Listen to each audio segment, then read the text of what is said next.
İnsan papillom virusun sırf müalicə ilə, dərmanlarla keçməsi mümkün deyil.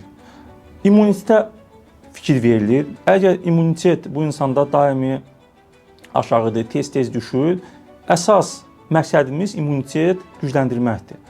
Virus tez-tez çıxan halda mütləq dəri tam təmizləməlidir.